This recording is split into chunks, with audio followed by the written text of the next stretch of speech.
긴급 건설사 줄폐업 감당할 수준 넘었다. 이게 무슨 말일까요? 일단 이 지표를 한번 보시죠. 2024년 1월에서 3월까지 건설사, 전문건설사하고 종합건설사가 폐업한 수치입니다. 998개예요. 작년에 한 해 동안에 2347개였거든요. 지금 따라가는 수준이 굉장히 빠르죠. 전년 대비 작년에는 945개였습니다. 5.6%나 또 늘어나고 있습니다. 야, 이게 건설사들의 폐업이 좀 잦아들어야 되는데 오히려 전년보다도 늘어나니까 2023년은 2347건이라는 그 건수가 역대 최대였거든요. 2020년에 1658건이 2023년에 2347건이 됐거든요. 3년 만에 41.6% 689건이 늘어났습니다. 그런데 이게 줄어들지가 않아요. 저는 이게 엄청나게 걱정이라는 뜻입니다. 이대로 가면 여러분, 건설사들이 최악의 상황, 다시 말해서 감당할 수준을 넘었다, 이 이야기가 틀린 말일까요? 저는 아니라고 봅니다. 전문건설사도 말입니다. 864개나 지금 자진 폐업을 했거든요. 그런데 더 중요한 것은 종합건설사입니다. 종합건설사가 올해 1월에서 3월까지 134개나 자진 폐업했습니다. 그러면 작년 한 해 동안 418개였잖아요. 1월에서 3월까지가 134개면 이대로만 간다고 하더라도 연말까지 가면 500개가 넘어설 가능성도 높지요. 지금 그 정도로 말입니다. 건설사들의 폐업은 줄어들지가 않습니다. 전년 대비해서도 5.6%가 늘어날 정도니까 이것은 어쩌면 말입니다. 충격에 엄청난 충격이라고 생각을 합니다. 그만큼 상황 자체가 엄청나게 어렵다, 이런 얘기예요. 지금 여기저기서 건설사들이 폐업한다는 소리가 이게 신소리가 아니라는 뜻입니다. 특히 지방건설사부터 시작을 해서요, 망하고 있고요. 또 서울로 점점 올려오는 것도 당연하고요.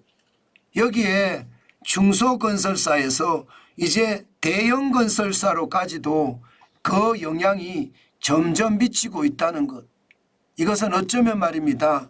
건설사들에게는 최악의 어떤 상황이 만들어진다. 참 그렇게 생각할 수가 있습니다. 참 충격적이죠. 충격적이죠. 그런데 이게 여기서 앞으로 이거보다 줄어들 거다, 이렇게 생각할 수는 없습니다. 왜냐하면요, 당장 미분양 주택 수가 계속 늘어나요. 지금 2024년 2월이죠. 2월에 64,874가구입니다. 충격이죠. 2023년 2월 75,438가구보다는 줄었지만 여전히 말입니다. 64,874가구라는 숫자는 미분양의 위험수위다, 이렇게 이야기할 수 있습니다. 국토교통부가 이야기하는 미분양의 위험소위는 62,000가구인데요. 요즘같이 경제가 좋지 않은 상태에서 시장에 충격을 주는 것을 감안을 해보면 시장에서는요, 미분양의 위험 가구를 5만 가구 언저리로 생각합니다. 그러면 지금 64,874가구면 충격적이죠. 굉장하죠. 그러니까 미분양이 생기지 않아야 되거든요. 그래야지 돈이 팡팡 돌아갑니다. 미분양이 생기면 돈이 잠기거든요. 그것도 말입니다. 준공 후 미분양, 다시 말해서 건물을 짓는데, 아파트를 짓는데 온갖 돈을 다 쏟아부었어요. 그런데 미분양이 나. 그러면 돈이 안 돌아가서 흑자도산 되는 사례가 굉장히 많은데 지금 건설사들이 상황이 그렇습니다. 2월까지 준공후 미분양, 이거 악성 미분양이라고 하거든요. 11,867건이에요. 예, 1년 1개월 만에 57.3%가 늘었고요. 작년 1월에는 7,546가구였는데 이게 10,000가구가 넘어섰다는 뜻이에요. 11,867가구. 장난 아니죠. 늘어나는 속도가 굉장히 빠릅니다. 저는 이렇게 늘어나는 속도가 빠르다는 것은 그만큼 말입니다. 시장의 위기감은 더 커질 거라고 생각해요. 오죽했으면 건설사 폐업, 또 폐업이라는 그런 단어까지 나올 정도겠습니까? 그 정도로 말입니다. 건설사들은 지금 돈이 안 돌아가요. 여기에서 끝나면 다행인데 아닙니다. 지금 대출금에 대한 충격도 굉장히 큽니다. 지금 부동산 PF 대출 잔액이 2023년 4분기 기준으로 135조 6천억 원이거든요. 네, 여기에 연체율도 2.7%입니다. 결코 낮지 않습니다. 그렇게 생각을 해보면 지금 부동산 PF 대출에 대한 어떤 상황이 굉장히 열악해진다. 여러분도 알다시피 경기가 좋으면 벌어서 갚으면 돼요. 미분양도 나가고. 분양 자체가 금방금방 끝나면요. 마케팅 비용도 줄어들고요. 그러면 아무리 빚이 많아도 걱정하지 않아도 됩니다. 그런데 지금 같은 상황에서는요. 빚을 낳는 그런 사태가 계속 벌어지거든요. 땅을 사놨는데 건물을 짓고 싶어도 못 져요. 대지를 경매에서 받아놨는데 아파트를 짓고 싶어도 못 지어요. 왜? 돈이 없어요. 게다가 분양이 잘 될지 안 될지도 모르니까 불안한 겁니다. 그러니까 있는 상태로 그냥 계속 대기하니까 이자에 대한 부담이 그만큼 클 수밖에 없겠죠. 저는 이 이자에 대한 부담이 결국은요. 시장의 위협으로 다가올 거라고 생각합니다. 결국 그 시장에 대한 위협 실제로도 다가오고 있거든요. 건설사의 부도를 보면 말입니다. 작년에 21개가 부도가 났습니다. 자진 폐업 말고요. 폐업을 안 하고 싶었는데 부도가 난 걸 말하거든요. 작년에 21개입니다. 2019년에 49개보다는 적지만 지금 계속 늘어난다는 게 문제고요. 2024년 1분기에도 9개입니다. 이대로 가면 올해 40개까지도 갈 수 있다는 이야기가 나옵니다. 아니 건설사들이 이렇게 계속 부도를 내면 과연 얼마나 버틸 수 있을까요? 저는 이것을 보면서 결국 우리 경제 전체로도 저는 충격이 될 수 있다는 것 반드시 생각해야 된다는 뜻입니다. 여러분, 건설사들이 폐업을 하고 또 폐업을 하는 데는요. 그만큼 자금이 안 돌아간다는 거예요. 미분양이 계속 늘어나기 때문에 자금 회전이 안 되고요.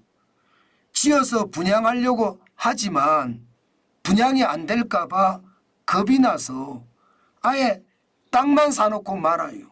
그러다 보니까 이자 비용은 또 엄청납니다. 그러니 분양도 안 되고 이자 비용은 굉장히 커졌고요.